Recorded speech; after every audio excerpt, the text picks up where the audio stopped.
दिनैनि बे इउपिपिएल दोलोनि जेनाखि शुभ दिन बे दिनाव बयनिसिमबो खुलुमनाय सिबिनाय आं जासिबाय।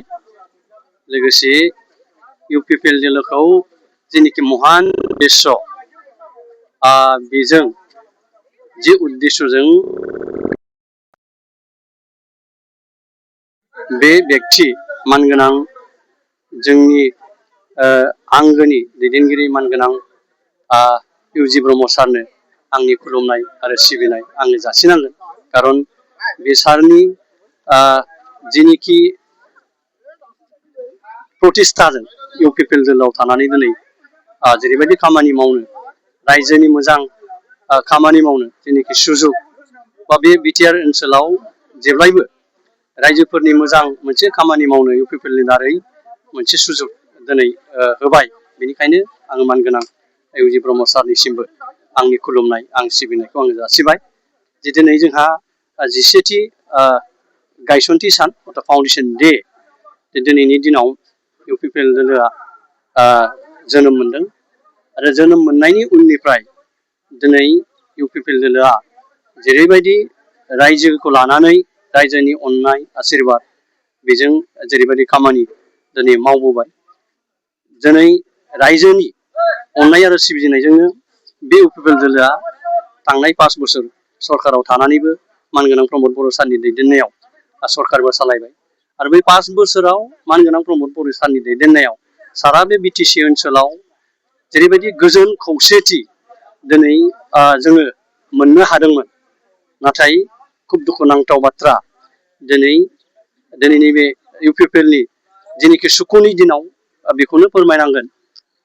थांनाय खय मासनि सिगां बिपिएफनि सरकारा फैफिननायनि उनाव जि महात उद्देश्यजों मानगोनां इउजि सार प्रमद बर' सारमोनहा इउपिपिएलखौ गायसनदोंमोन। बिनि गेजेरजों जेरैबायदि रायजोफोरनो मोनसे गोजोन खौसेथि थासारि होदोंमोन। नाथाय दिनै फैयै फैयै मानगोनां हाग्रामा महिलारिनि दैदेननाय बिपिएफनि सरकारा फैनाय लोगो लोगो गोजोन गैयै मोनसे थासारिया बाव दिनै नुजाथिदों।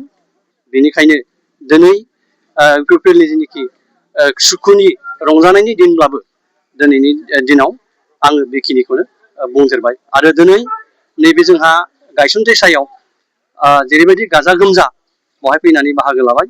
बेनि थाखाय आङो मान होनो गोनां साफ्रोमबो जोंनि बे ओनसोलनि रायजो राजा बिथांमोननो रोजा रोजा चिरां दुवार ब्लक इउपिपिएलनि जानानै आङो साबायखरखौ जासिबाय। ओरैनो जोंहा दिनै गोबांथार हाबाफारि बेबायदि गैयामोन। खारन अखाया जोंखौ जेरैबायदि हाबाफारि लादोंमोन सुजुग होआखिसै। फुंनिखिनियाव जोंनि दोलोनि फिरफिला बिर होबाय, मुंख्लंफोरनो जोङो मान बावबाय।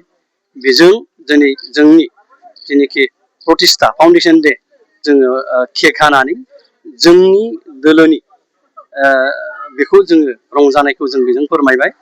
बेजों लोगोसे बाहाय बाहागो लाफैनो हानाय रायजोनि ओनसोलनि मान होनो गोनां रायजो राजा बिथांमोनजों आगोलनि आरो दानि सोलिबाय थानाय सरकारनि जेनिखि परिबेस परिस्थिति बिनि सायाव जोङो गुवारै मोनसे सावरायलायनाय हाबाफारि जोंना जानानै थांबाय।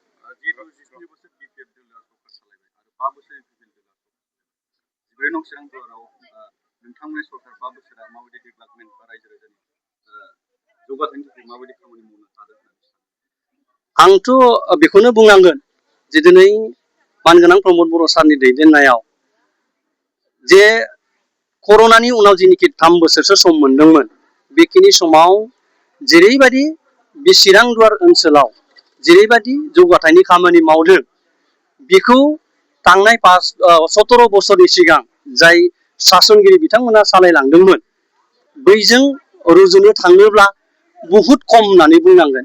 बेनिखायनो डेभेलपमेन्टनि सिनारि निस्सय मिडिया नोंथांमोननावबो दङ, रायजो राजा बिथांमोननियावबो दङ। बेनिखायनो आं सानो थांनाय 17 बोसोरनि बिपिएफनि सासन कालाव जेनिखि डेभेलपमेन्ट आरो मानगोनां प्रमद बर' सारनि नैबे 5 बोसोर अर्थात कर'नानि उनाव 3 बोसोरनि समाव मावनाय बे चिरां दुवाराव जोंनि डेभेलपमेन्ट बेयो रुजुथावै मोनसे डेभेलपमेन्ट जादों होननानै आङो बुंनांगोन।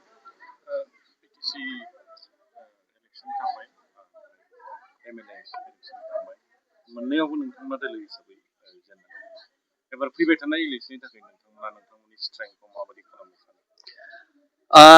जोंथ' दाबो बुहुत स्ट्रेंआवनो दङ इउपिपिएल दोलोआ बुहुत स्ट्रेंआवनो दं दिनै नोंथांमोना जेरैबायदि नैबे जोंनि फाउन्डेसन डे सेलेब्रेसनाव जायनिखि रायजो राजा दैदेनगिरि बिथांमोना बाहागो लाफैबाय बेनो मोनसे प्रमान आरो जोंहा जेब्लायबो स्ट्रें आरो जों जेब्लायबो रेडि नाथाय खोथाया बेसो जे थांनाय नंगौ नोंथाङा बुंनाय बायदि मोननै इलेक्शन जों जेननानै थांबाय दा बावहाय माखासे बिपिएफ दोलोनि जिनिखि मोनसे भुवा प्रसार बिथांमोननि जिनिखि भुवा प्रल'भन बै भुवा प्रल'भन भुवा प्रसाराव जोंनि मानगोनां रायजो राजा बिथांमोनहा माने प्रचलित जादोंमोन भुल पसति दा बिथांमोना जाबाय बिथांमोनहाबो दिनै पस्तायबाय मानोना बे बिपिएफ सरकारा फैनायनि उनाव जेरैबायदि थाज जुवा मेला गन्दगल बा दिनै नोंथांमोना नुदों जे दाख्लै बिजिनियाव सासे बुथार जाबाय रायमानायाव सासे सुबुंखौ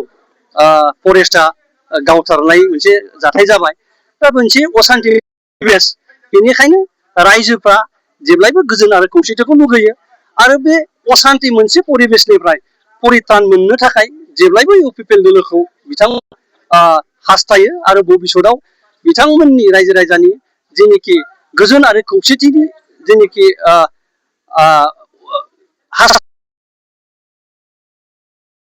जोंनि इउपिपिएल दोलोआ 100% सरकाराव फैफिनगोन होननानै आं आसा खालामो आरो बेनि थाखाय जों जेब्लायबो प्रस्तुति जानानै दं आरो खामानि मावगासिनो दङ। Thank you.